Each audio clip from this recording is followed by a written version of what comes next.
नमस्कार, मैं जिम्बा दुर्जे आप सभी लोगों का एक बार पुनः हार्दिक स्वागत करता हूं।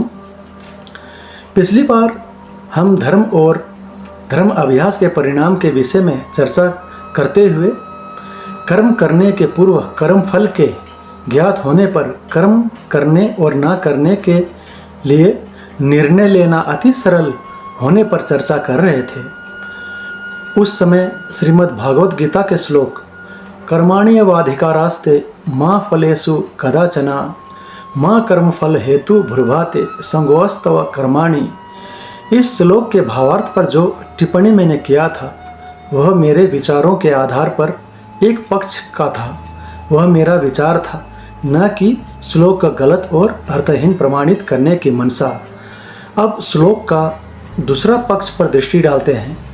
यह श्लोक उन व्यक्तियों के लिए कहा गया है जो या तो मनोबल के अभाव के कारण कार्य शुरू करने से पहले ही असफल होने के भय से कार्य शुरू करते ही नहीं हैं, और कुछ लोग जो कार्य शुरू तो करते हैं पर परिणाम शीघ्र प्राप्त न होने के कारण अपना संयम खो देते हैं और कार्य को निरंतरता न देकर कार्य को मध्य में ही छोड़ देते हैं।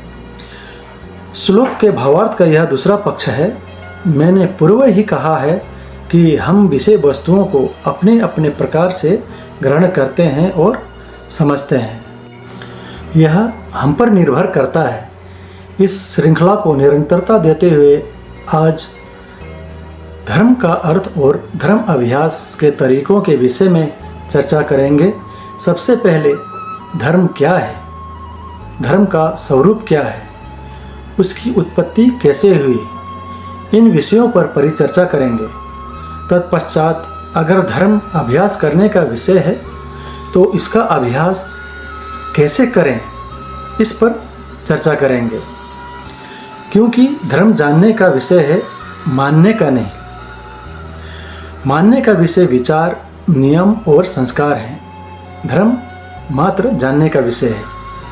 धर्म जानने का विषय अगर है तो धर्म जानना क्यों आवश्यक है, इस पर तथागत बुद्ध ने कहा है, जिसे तिब्बती भाषा में कहे तो घेलों दागम खेनम की श्रेक्षे धरवई सिर सिंधु लेख पर तागला नायिका लांगवर जेवी गुछरमिन, ऐसा उन्होंने कहा है। उनके वचनों को यह तिब्बती भाषा में प्रस्तुत किया गया है। या फिर कहें तो तापाच्छे दाच निकासाता सुवर्ण भिव पंडिते परीक्षे भिक्षावग्राहयम मदच्छो न तो गौरवात, ऐसा कहा गया है। अर्थात मेरे भिक्षुगण, आप लोग मेरे वचनों को ग्रहण करने के पूर्व उसी प्रकार परीक्षण करें जिस प्रकार एक सोनार सोने को घिसकर आग में तपाकर और पीटकर परीक्षण करता है। मेरे वचनों को मेरे द्वारा कहा गया मात्र इस कारण के आधार पर ग्रहण मत करना।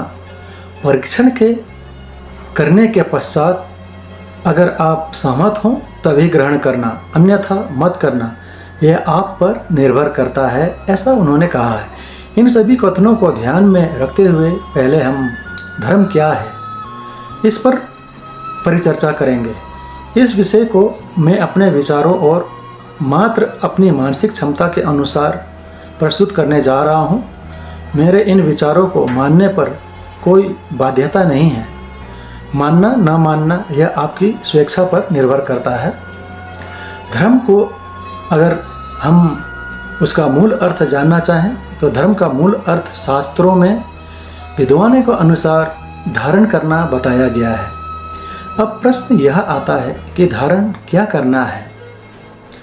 इस पर भी धारण का परिभाषा दो भागों में विभाजित है। एक व्यवहारिक समावेश के रूप में, जिसे सरल प्रकार से कहा जाए तो जनसाधारण सांसारिक रूप में, और दूसरा अध्यात्म में विषय वस्तुओं के मूल स्वरूप में।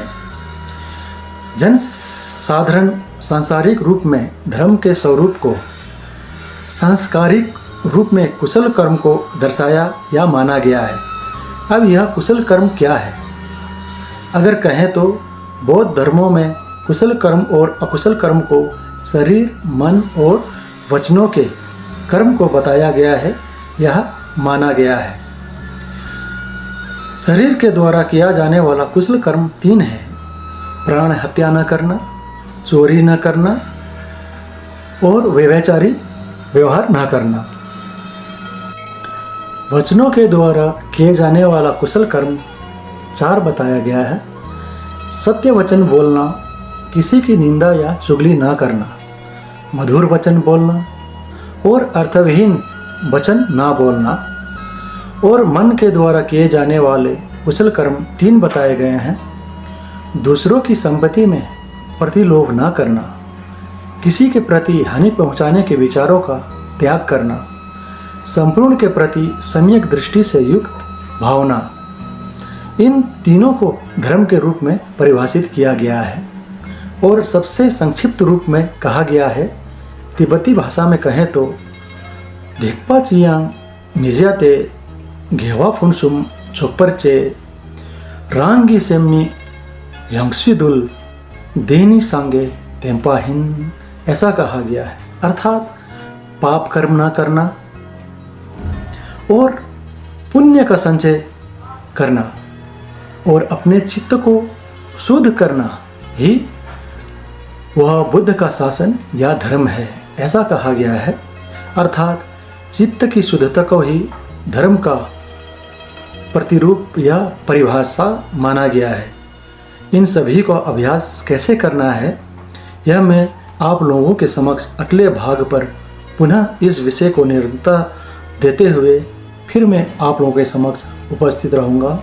तब तक मैं आप लोगों से विदा लेना चाहता हूँ। धन्यवाद। नमो बुद्धाय, नमो धर्माय, नमो संघाय।